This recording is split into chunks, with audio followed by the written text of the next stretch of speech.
د جنت ډیر ښایسته منظرونه دي علما وایي چې دا انسان ته یو لالچ وړاندې کوه نو ځکه دا خبره مني که نه نو الله تعالی کوم چې نعمتونه تیار کړي دي هغه موږ لا لیدلي دي اعدت لعبادي الصالحين ما لا عين رأت ولا أذن سمعت ولا خطر على قلب بشر او كما قال رسول الله صلى الله عليه وسلم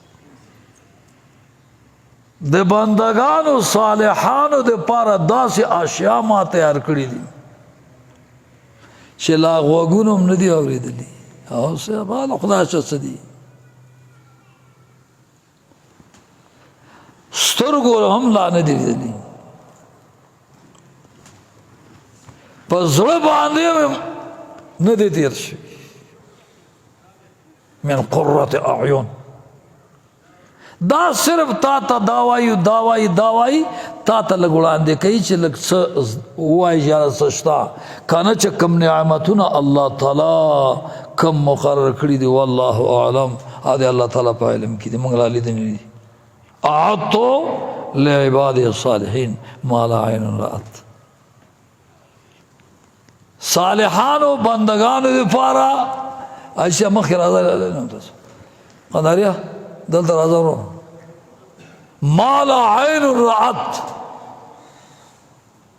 سترګو لا لیدنې نه دي ولا اذن سمعت او غوږونه هم لا نه دي اورېدلي ولا خطر على قلب بشر په زړه باندې هم نه دي تېر شوي په زړه باندې هم نه دي تېر شوي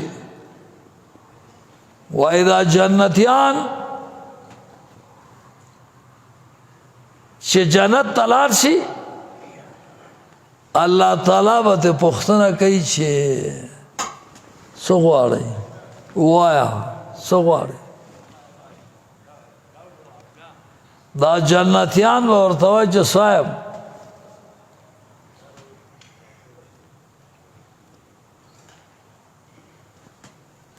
چې سم غوښتي دي هغه دې راکړي وایي نه یو شی ما سره شته اوس آخري دله درکوم سبحان الله سبحان الله سبحان الله نور څه کوې صاحب باش عملګري ته وی کله کله به وی لکه جنت کې به بیا برید ته وای طالبان وی جنت کې خو برید نشته ما نه خوشحاله به دا مطلب دی ځکه اهل الجنت جردن و مردن په دې علماو کې عالم ما په خوب کې ولید جلال الدین سیوطي نور الله مرقدو یو زمان کې مناظره و چا سره نو دی مې بیا شپې خوب کې ولید چې خوب کې ولید نو ګیره نه وه ما ورته ګیره خو نشته دا ولې خو ډېر ښایسته انسان و بیا مې سوچ راغی چې اهل الجنت جردن و مردن جنتیانو به ګیرې نه وي او بې ضرورت یختان به نه نو د سر یخته به وي خو بې ضرورته بدن کې یختان دا به نه وي اهل الجنت جردن و مردن د جنتیان به اجرت به وي یعنی په بدن باندې به یخته نه وي د سر یخته به وي د وریځو یخته به وي د بړو به وي دا خو د زینت یخته دي دا چې کم بې ضرورت یختان دي دا یختان به څه هم نه وي او ګیره به هم نه وي صاحب جنت کې هسې ګیره خو ښه شی دی خو جنت کې به ګوره بیا نه وي خو دلته ورته څه مه وایه پوه شوې په دې خبرو باندې یو عالم دی کان الاحنف اصلع واعور وافتص واعرج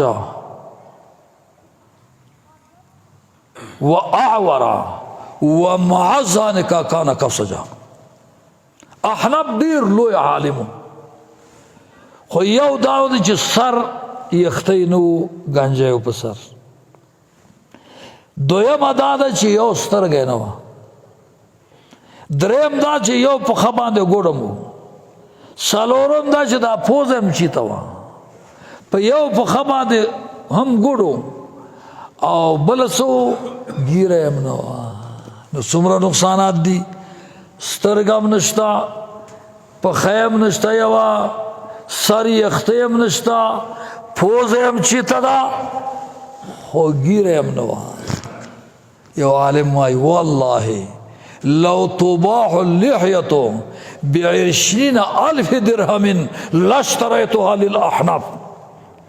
وی قسم په خدای دی کدا په 20,000 روپۍ باندې ګیره خرڅېدی ما به ترې اخیستې وه. نو سترګه ورته نه یادوي، د سر یخته نه یادوي، پښه نه یادوي، د ټولو نه معلوم چې دا ګیره خلاصېدی وایه. والله لو تباح اللحية ب20,000 درهم لاشتريتها للأحناف. قسم دے کدا ګیره په 20,000 روپۍ خرڅېده نو ما به احناف صاحب له ګیره اخیستې وه. زهر ګوره خپل صنم پورې شرمېږم، برهمن هو سر په خپو د خپل صنم دی. برهمن خپل صنم ته سجده کوي نو په ګیره شرمېږي، ما ګیره پرېږدئ. ګیره والا ډېر ښایسته به وي، قبر کې به رسول الله مبارک خیر مقدم کوي. نو چې چا ګیره نه وي نو کوشش وکړي دغه وکړي، دا نیت وکړي. نو ګیره ډېر ښه شی دی صاحب. نو اهل الجنت جردن و مردن، جنتیان با اجرت دی، بدن باندې به اختری، مردن په مخ به ګیرم نه وي صاحب.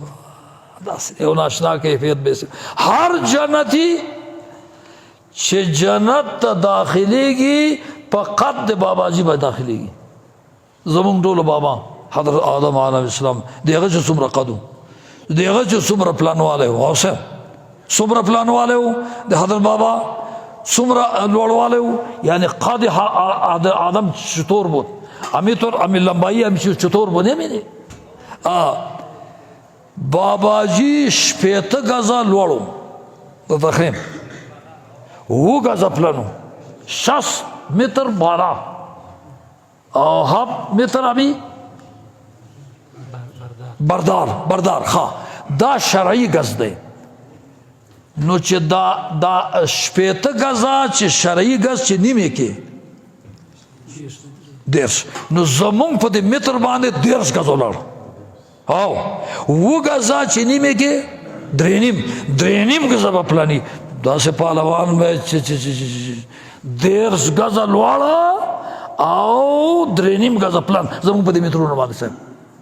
شرعی گز 80 گزه لوړ، 7 گزه پلان، او زمونږ په دې گز باندې 10 گزه لوړ او 3.5 گزه پلان. ما استاد نه پوښتنه وکړه چې صاحب دا دومره پهلوان وای نه کنه د جنت نعمتونه انتهایی وافر دي، دا یو 100 فوټه بدن ورکېږي په دې کې صاحب چې دا هضم کړي صاحب، دا بدن ځکه ورکوي صاحب. 10 گزه زمونږ په دې گزه او د باباجي د رنګ یو نښه ما وتا کې پاتې ده. کومه ده؟ زه ووایه دغه چې کوم دی نو قنداریه ته ووایه زه دا نوک نه دی، رنګ یې دغسې ښایسته و صاحب. د نوک صفایي ته وګوره او د نوک سپینوالي د باباجي یو نښه من کې پاتې شوی دی صاحب. امی بابای ما شما که هست امی تربوز امی ناخودی امی تربوز د باباجي شکل دغسې و صاحب. دا بدن ټول داسې پرخ رڼا به یې کوله صاحب. دا یو نخا پر 900 کې الله تعالی پرېښې ده صاحب. حضرت آدم علی نبینا و علیه الصلاة والسلام، آدم اخذ من عدیم الارض، از زمین بالا گرفته کشیده از او جوړ کړی. دا د ځمکې سر نه د بدن راغستلی شوی دی صاحب، خو لیکن یو نښه پکې پاتې شوی دی صاحب. یو نښه دا زه سره ساده بیا اعتراض کوم به خلکو باندې، بیا درته جواب نشي کولی صاحب. پوه شو به دغه ما ستاسو خدمت کې. نو جنتیان چې جنت ته لاړ شي الله تعالی به ورته وایي چه می‌طلبی؟ بگوید برای شما بدیم چی؟ وای څه غواړئ؟ هغه به وایي صاحب هر څه دې راکړه موږ څه وایي یو شی شته. ایده خبر تر عالم صاحب یک چیزی است که ما اوش برای شما میگویم حالی نمیتونی شب گوش وقت کرده سبت یعنی عرص دی را کردی دی من سوالونو و یو شی ما سرشتا اوس در توایم جنتیان بوی چه صبر آکایی وی همیشه بدن رضایم بیا بدن خفا نشم سوال خبر ختم شو بیا برید تاوا سیم نور سدی سیم من خو پدی را که چه خفا نشی الله خدای خیر خدای خیر چې الله را ناراضه نشي صاحب